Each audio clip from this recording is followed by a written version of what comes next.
Hey everyone, welcome back to the channel. My name's Michael /PokeOz, of course. If you're new to the channel, we talk all things Pokemon card investing, and welcome. And if you've been hanging around for a while, thanks heaps for the support. It means a lot. Today's video is all about booster bundles. I've been asked this question a lot. In fact, it's an incredibly common question I get asked is, are booster bundles investable? And that's essentially what we're going to delve into in today's video.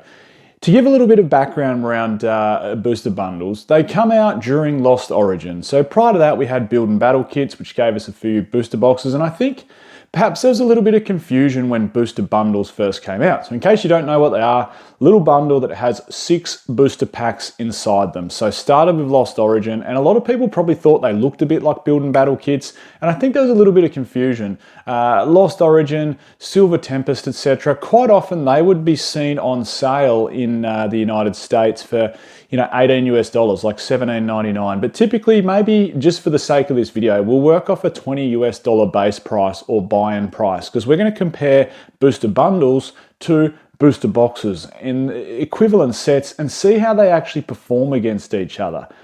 I think my first commentary around booster bundles is, particularly with the state of the economy lately, the cost of living, food, gas, everything, mortgage, home repayments, it's incredibly expensive. And if you want to have fun and get into the hobby of Pokemon card investing, it sounds easy to just say, buy yourself a case of booster boxes. It sounds easy to say, buy yourself a booster box of each set that comes out. But you know what? Sometimes there's other things in life that are more important than that. But if you want to feel like you're keeping some sort of product sealed and feel like you're part of the sealed community and sealed collecting / investing space, then booster bundles give you a really, really good price point into that. I've talked about that before, and the other thing I've talked about and spruced a lot, either way, is 3-pack blisters, particularly if they've got a good promo inside them. So those two sealed products give you a very cheap entry point into the hobby. Now the big question, let's jump in and see how they compare to their booster box equivalent. If we start off with Lost Origin, the first set that come out with a booster bundle, if we work off, like I said, $20 US, what you'll find at the moment is the booster bundle is currently sitting at a market price of $83 US. That's pretty decent going, isn't it? So $20 US to $83 US. If you do the sums on that, it's just over 4x its money in what? How long's Lost Origin been out? 3 years? Nearly 3 years, or coming up to 3 years? That's a pretty damn good investment. To 4x your money in as little as under 3 years, that's phenomenal. Now, the big part is, let's compare it to its booster box equivalent. If we compare it to the booster box, and we'll work off a base price of $100 US. Who knows? Maybe you spent 105. Maybe you picked them up for 90. Whenever you say a price when it comes to buying into a booster box, there's always someone somewhere that's bought it lower than you. There's always someone going, oh, I got mine for 75. Okay, fantastic. But let's work off $100 US. Current booster box price for Lost Origin booster boxes is $534. So if you do the sums there, the booster box is 5.3x its money in the same time period.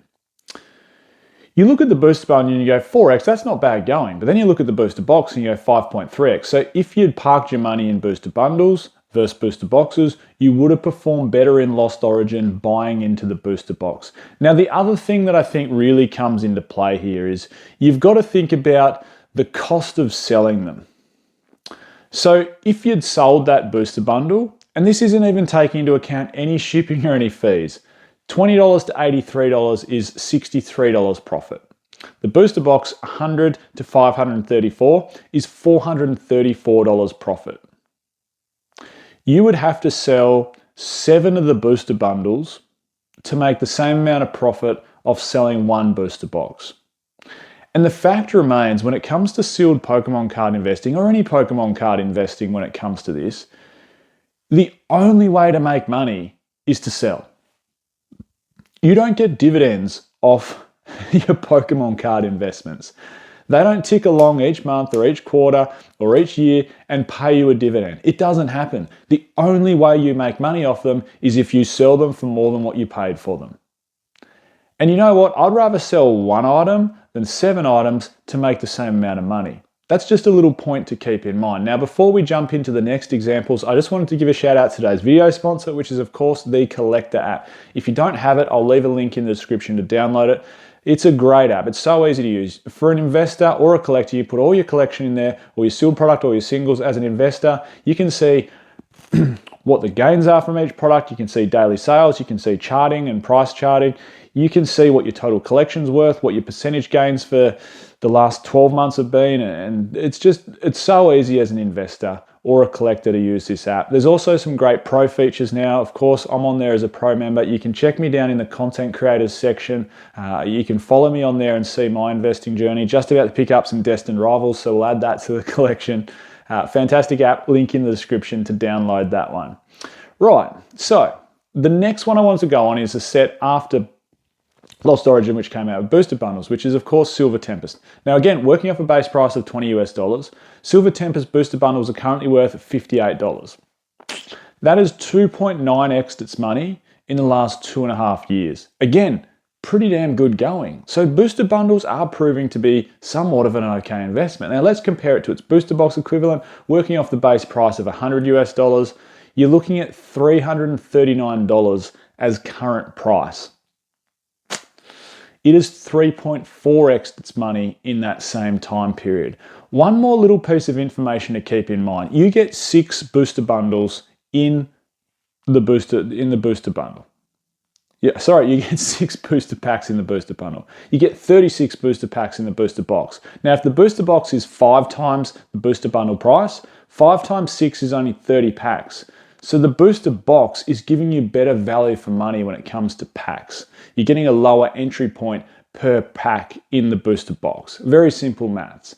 So again, the booster box from Silver Tempest has outperformed the bundle. Now moving on to Scarlet and Violet era, because this is where booster bundles feel like they're coming into the forefront a little bit more, particularly with sets like 151.